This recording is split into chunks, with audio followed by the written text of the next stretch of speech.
porto 12 anys aquí en aquesta escola, a la Salle, i tots aquests anys l'experiència que he tingut ha estat molt bona, molt gratificant, i pel que fa a aquests 2 últims anys, són 2 anys molt intensos, amb molta pressió pel tema de l'ESPAU i el treball de recerca, que et tutoritzen uns professors i realment t'ajuden molt i et guien moltíssim, i això fa que puguis tenir una nota bastant bona en el que és el treball, si tu has treballat també. I pel que fa a l'ESPAU, doncs és molta pressió, molta intensitat, s'ha de treballar molt,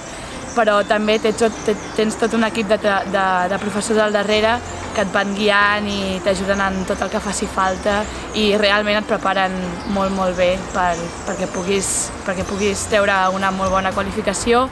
i puguis entrar a la carrera que tu desitgis. Jo em dic Àlex, vaig acabar els meus estudis de l'ESO a la presentació i aquest any, aquest setembre, vaig arribar aquí a la Salle, on m'he trobat un molt bon ambient i m'he adaptat molt bé, ja que els meus amics m'han ajudat molt a adaptar-me a aquest col·legi. Els professors han sigut molt bons amb mi, m'han ajudat en qualsevol cas que hagi necessitat i he passat experiències molt boniques, com per exemple la Tuna, fa poc,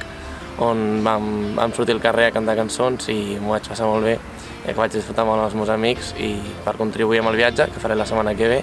i que espero passar-m'ho molt bé. Jo em vull quedar al batxillerat de la Salle perquè crec que és una bona manera de mantenir la relació amb els amics i de poder accedir a una bona educació. Bueno, jo també vull fer el batxillerat a la Salle i a més des de l'any passat porto cursant el batxillerat dual, que és una eina per millorar i aprendre anglès i a més conèixer gent nova.